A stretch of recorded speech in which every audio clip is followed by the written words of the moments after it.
Recording by Tyler Doherty. The White Ship by H.P. Lovecraft. I am Basil Elton, keeper of the North Point light that my father and grandfather kept before me.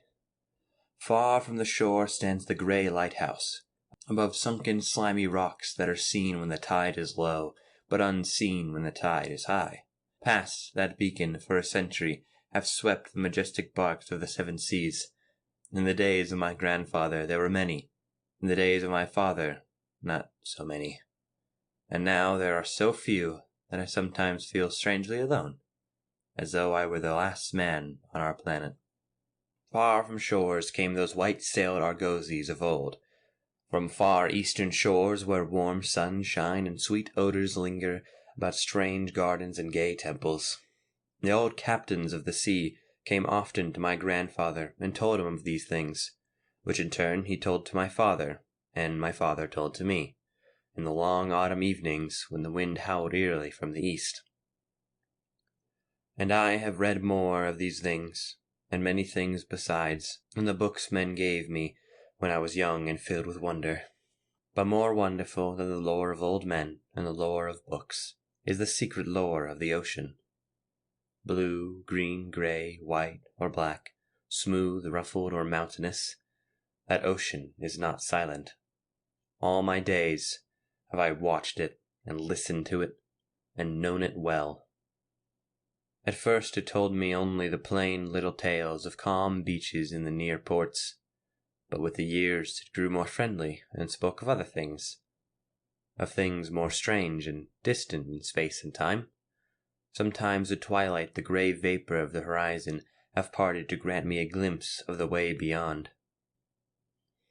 And sometimes at night the deep waters of the sea have grown clear and phosphorescent, to grant me a glimpse of the way beneath.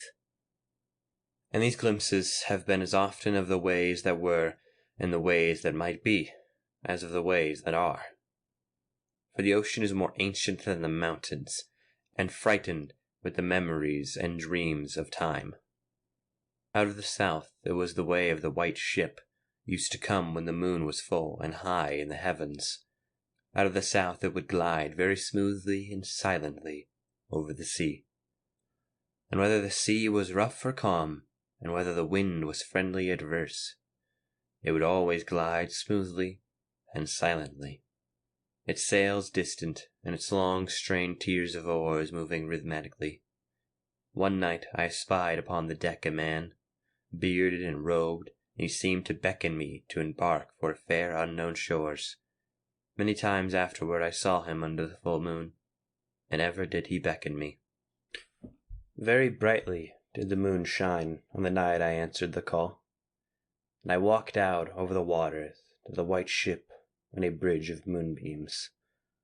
The man who had beckoned me now spoke a welcome to me in a soft language I seemed to know well, and the hours were filled with soft songs of oarsmen as we glided away into the mysterious south, golden with the glow of that full, mellow moon.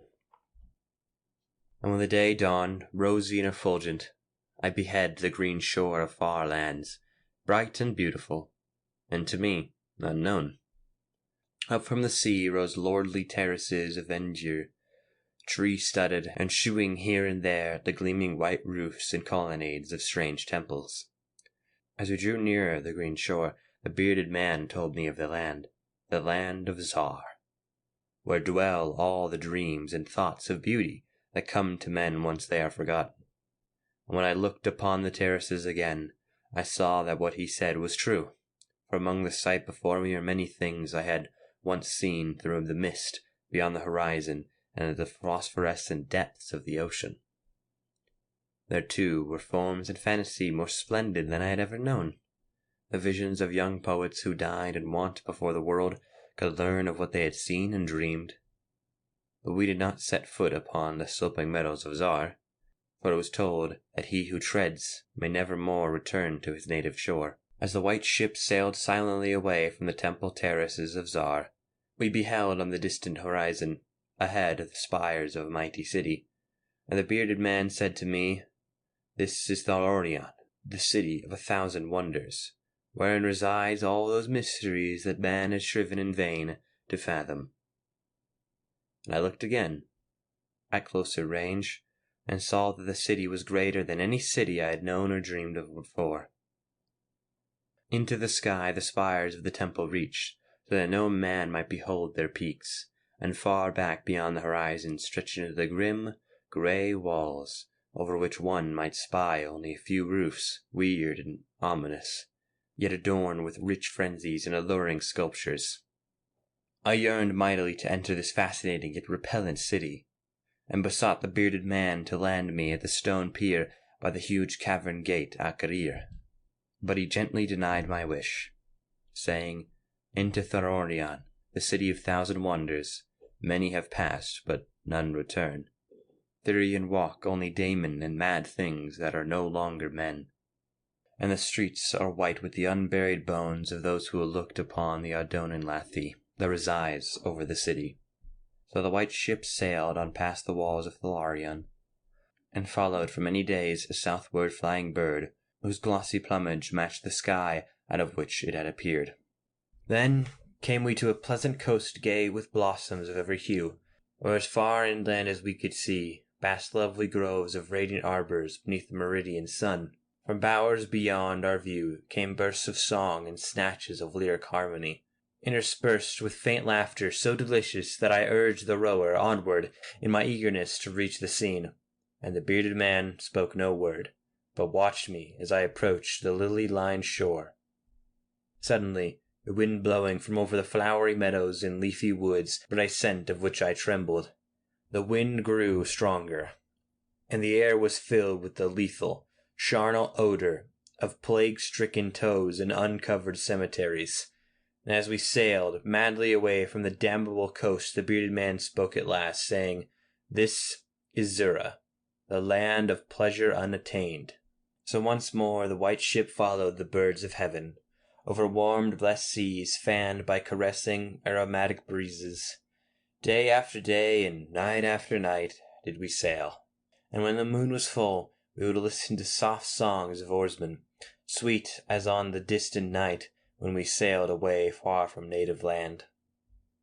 And it was by moonlight that we anchored at last in the harbour of Sonanile, which is guarded by twin headlands of crystals that rise from the sea and meet at represented arc. This is the land of fancy, and we walk to the verdant shore upon the golden bridge of moonbeams. In the land of Sonanile there is neither time nor space, neither suffering nor death, and there I dwelt for many eons. Green are the groves and pastures, bright in fragments the flowers, blue and musical the streams, clear and cool the fountains, and stately and gorgeous the temples, castles, and cities of Sonanile. Of that land there is no bound, for beyond each vista of beauty rises another, whom are all gifted in unmarried grace and unalloyed happiness. For the eons I dwelt there, I wandered blissfully through the gardens where quaint pagodas peep from pleasing clumps of bushes, and where the white walks are bordered with delicate blossoms. I climbed gentle hills whose summits I could see interesting panoramas of loveliness, with steepled towns nestling in verdant valleys, and with the golden domes of gigantic cities glittering on the infinity distant horizon. And I viewed by moonlight the sparkling sea, the crystal headlands, and the placid harbour wherein lay anchored the white ship. It was against the full moon one night, the immemorial year of Tharp, that I saw outlined the beckoning form of the celestial bird, and felt the first strings of unrest. Then I spoke with the bearded man, and told him of my new yearnings to depart for remote Cathuria, which no man hath seen, but which all believe to lie beyond the basalt pillars of the west. It is in the land of hope, and the shine the perfect ideals of all that we know elsewhere, or at least so men relate. But the bearded man said to me, "Beware of those perilous seas wherein men say Cathira lies. In Sonanile there is no pain nor death, but who can tell what lies beyond the basalt pillars of the west?" Nevertheless, at the next full moon I boarded the white ship, where the reluctant bearded man left the happy harbor for untraveled seas. And the birds of heaven flew before, and led us towards the basalt pillars of the west. But this time the oarsmen sang no soft songs under the full moon. In my mind I would often picture the unknown land of Cythera, with its splendid groves and palaces, and would wonder what new delights there awaited for me. Cythera, I would say to myself, is the abode of the gods and land of the unnumbered cities of gold. Its forests of aloe and sandalwood, even as the fragrant groves of Comorin, and among the trees flutter gay birds sweet with song. On the green and flowery mountains of Cytherea stand temples of pink marble, rich with caverns and painted glories, and having in their courtyards cool fountains of silver, where the purl with ravishing music the scented waters that come from the grotto-born river Narg. And the cities of Cytherea are cinctured with golden walls, and their pavement also are of gold. In the gardens of these cities are strange orchids and perfumed lakes whose beds are of coral and amber.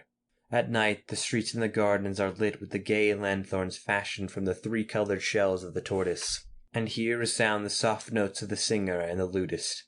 The houses of the cities of Cythera are all palaces, each built over a fragrant canal bearing the waters of the sacred Narg. Of marble and porphyry are the houses, and roofed with glittering gold that reflects the rays of the sun, and enhances the splendor of the cities as blissful gods view them from the distant peaks. Fairest of all is the palace of the great monarch Dorib, whom some say to be the demigod, and others a god. High is the palace of Dorib, and many are the turrets of marble upon its wall. In its wide halls many multitudes assemble, and the roof is of pure gold, set upon tall pillars of ruby and azure, and having such cavern figures of gods and heroes, that whom look up in those heights to gaze upon living Olympus. And the floors of the palace is glass, under which flow the colonnaded light waters of the Narg, gay with the gaudy fish not known beyond the bounds of Cytherea. Thus I would speak to myself of Cytherea. But ever would the bearded man warn me to turn back to the happy shores of Sona Nyl. For Sona Nyl is known of men, while none hath ever beheld Cytherea. And on the 31st day that we followed the bird, we beheld the basalt pillars of the west, shrouded in the mist they were, so that no man might peer beyond them to see their summits, which indeed some say reach into the heavens. And the bearded man again implored me to turn back, but I heeded him not. For from the mist beyond the basalt pillars, I fancied there came the notes of the singer and the lutist, sweeter than the sweetest songs of Sona Nyl, and sounding my own praises, the praises of me, who had voyaged far under the moon and dwelt in the land of fancy. So to the sound of the melody the white ship sailed into the mist betwixt the basalt pillars of the west. And when the music ceased, the mist lifted. We beheld not the land of Cytherea, but a swift rushing relentless sea, over which our helpless bark was borne towards some unknown goal.